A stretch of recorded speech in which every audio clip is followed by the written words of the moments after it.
नमस्कार। आचार सलील चैनल में आप लोगों का स्वागत है। हरियाणा का चुनाव के रिजल्ट आ गए और बड़े अप्रत्याशित रिजल्ट थे और बहुत से लोगों ने मुझे मेल किया।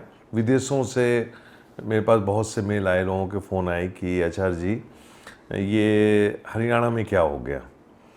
देखिए, हरियाणा मैंने अक्सर बोला है कि हरियाणा की ज़मीन वो ज़मीन है जहाँ पे महाभारत का युद्ध हुआ था। और महाभारत का युद्ध भले कोई कुछ भी बोले, मैं समझता हूँ कि छल बल और कपट से भरा हुआ था। उसमें जितना छल हुआ था, जितना कपट हुआ था, और वो एक इतिहासकारों ने जो कुछ लिखा उन्होंने अपने एंगल से लिखा, लेकिन वो युद्ध जो था बहुत ही छल कपट से भरा हुआ था। 5 गांव मांगे थे और उन 5 गांवों को न देने से महाभारत का युद्ध हुआ था। और उसके पहले यदि हम महाभारत में जाके देखें तो महाभारत में इतनी किंवदंतियाँ निकल के आएंगी, ऐसे ऐसे स्टोरी निकल के आएंगी कि आज का जो जनरेशन है वो धीरे धीरे इन सब चीज़ों को हंसी मजाक में उड़ाने लग गया। ये बहुत बड़ी बात है। ये मैं अपने फॉलोअर को और इस वीडियो के माध्यम से पूरी दुनिया को एक बात बताना चाहता हूँ कि वो दौर अब आना शुरू हो गया है कि जो बच्चे हैं, जो जनरेशन है, वो इन्जॉय करती है, लेकिन वो उसमें से कोई चीज़ें फॉलो नहीं करती, क्योंकि हम उनको फॉलो करने नहीं देते। हम समाज को सुधारने की बात तो करते नहीं हैं। हरियाणा के चुनाव में जब खट्टर साहब को हटाया गया तो क्यों हटाया गया? अक्सर लोग बाग मुझसे बोलते हैं कि आप किसी को फेवर करते हैं। मैं किसी का फेवर नहीं कर रहा हूँ। मैं मीडिया से जुड़ा हुआ आदमी हूँ और एक वर्ल्ड के नंबर 1 मीडिया हाउस में मैंने काम किया है। मुझे जर्नलिज्म पता है और जर्नलिस्ट क्या करते हैं वो भी मुझे पता है। पूरी खबरें थी कि एस्ट्रोलॉजी अपनी जगह है, लेकिन हरियाणा में खट्टर को लेके जो एक विवाद था वो जग जाहिर है। और 10 साल में ब्यूरोक्रेसी से आप पूछिए, उन्होंने कहा था कि हरियाणा बहुत पीछे चला गया। हरियाणा वैसे ही पीछे गया जैसे हिंदुस्तान पीछे है। चाइना से हम 100 साल पीछे। खट्टर साहब ने 1-2 काम अच्छे किए। वो ये थे कि उन्होंने गुड़गांव को लेके जितना भी प्रोसेस था उसको होल्ड कर दिया, लेकिन उससे गुड़गांव भी पीछे चला गया नंबर 1। जितनी भी बातें हम लोग सुनते थे भ्रष्टाचार के बारे में, कहीं पे भी कोई एक्शन नहीं हुआ और इतने लॉज लाए गए, नए कानून बनाए गए कि जनता के बीच में एक नाराज़गी थी। मैंने खुद हरियाणा में काफ़ी जगह घूमा और सब लोग बोल रहे थे कि हम बीजेपी को वोट नहीं देंगे। खैर, खट्टर जी को हटाया गया और उनको हटाने के बाद सैनी आए। थोड़ा सा फ़र्क पड़ा सैनी के आने से। मैं आज फिर एक नई चीज़ बोलता हूँ कि इस देश से कभी भी जाति प्रथा कभी नहीं ख़त्म होने वाली, हम लोग चाहे कितना भी कोशिश कर लें। और तब मुझे अम्बेडकर की कही हुई बहुत सी चीज़ें याद आती हैं और अम्बेडकर के ऊपर भी मैं कई वीडियोस देना चाहता हूँ। मैं बताऊँगा कि अम्बेडकर कौन थे और अम्बेडकर ने एक्चुअली इस समाज को सुधारने के लिए क्या क्या काम किया था, जो उस समय कांग्रेस के नेता लोग नहीं कर पाए थे और शायद ना करते। और वही आज ये है कि जो थोड़ा बहुत ये देश बचा हुआ है बहुजन समाज के नाम से, उसका क्रेडिट जाता है अम्बेडकर को। तो साहब रिजल्ट आना शुरू हुए और रिजल्ट आने के बाद आप देखिए कांग्रेस आगे जा रही थी और सडनली जब सैनी जी का इंटरव्यू आया, उन्होंने बोला कि मशीनों को खुलने दीजिए और वहाँ से आपको ट्रेंड पता लग जाएगा। और वही हुआ। और बहुत सी बातें ऐसी हैं जो मैं इस चैनल के माध्यम से नहीं बता सकता, लेकिन मैं इतना बोलूँगा कि वो कहते हैं ना कि everything is possible between love and war and everything is possible in election. Congress की भी अपनी मजबूरी है। आप देखिए, बीजेपी ने चालें भी बहुत चली। उन्होंने शैलजा को दलित कार्ड के नाम पे छेड़ा और कांग्रेस के अंदर एक माहौल बनाया। उधर हुड्डा का भी जो था वो चाल बहुत जी चाल थी, मैं उसको भी देख रहा था। मैं बेसिकली हरियाणा की राजनीति को इससे बड़े ध्यान से देख रहा था क्योंकि जो काउंटिंग हुई थी और जो इलेक्शन हुआ था वो बता रहा था कि यहाँ पे छल बल कपट होगा। इसलिए मैंने बड़ी क्लोजली इसको वॉच किया और वही हुआ कि जितने भी बाबा लोग जेल में थे वो बाहर आए और उन्होंने आने के बाद काफ़ी उनकी भी नाराज़गी थी, जाहिर है आप लोग समझते हैं कि नाराज़गी थी, तो उनको भी बाहर लाया गया, उनको भी इस्तेमाल किया गया, लेकिन इसके बावजूद भी बीजेपी वहाँ पे हार रही थी। तो ऐसे कौन से कारण थे कि बीजेपी ने इतनी बड़ी मेजॉरिटी लेके आ गए? मैंने पेपरों में पढ़ा कि बहुत सी सीटों में बहुत कम मार्जिन से हारे, उसमें कांग्रेसियों ने अपनी नाराज़गी व्यक्त करी, जो भी है, खैर उस पर मैं नहीं जाऊंगा। लेकिन इलेक्शन कमीशन की वेबसाइट को होल्ड करना ये एक बहुत बड़ा कानूनी अपराध है।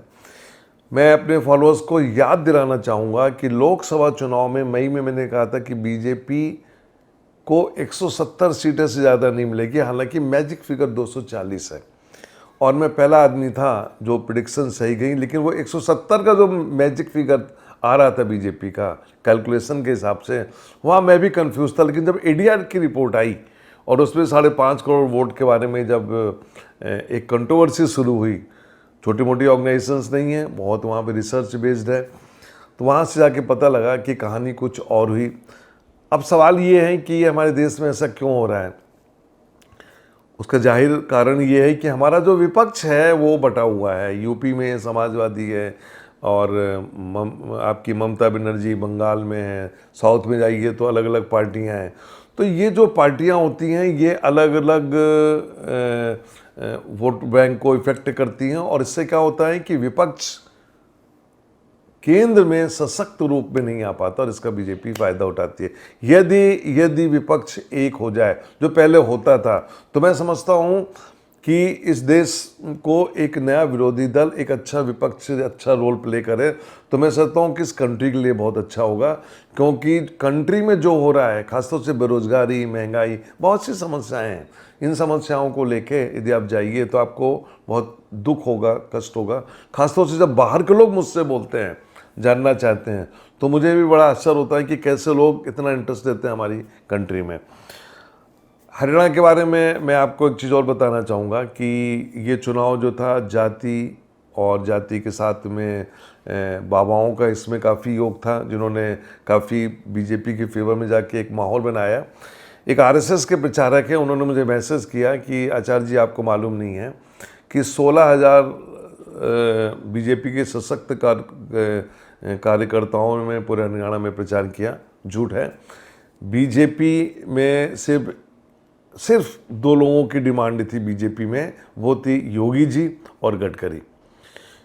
ये दोनों के कारण बीजेपी की इमेज थोड़ी सी ठीक हुई। हालांकि बहुत लोगों ने कोशिश किया कि गडकरी और योगी वहाँ पे ना जा पाए, लेकिन मैं खुद हरियाणा में घूम रहा था तो वहाँ के लोगों ने बताया हमको योगी दे दो, हम चाहते हैं कि हरियाणा से नशा मुक्त हो जाए, भ्रष्टाचार मुक्त हो जाए, क्योंकि जो हरियाणा की जनता 10 साल से झेल रही थी उससे वो मुक्ति चाहती थी।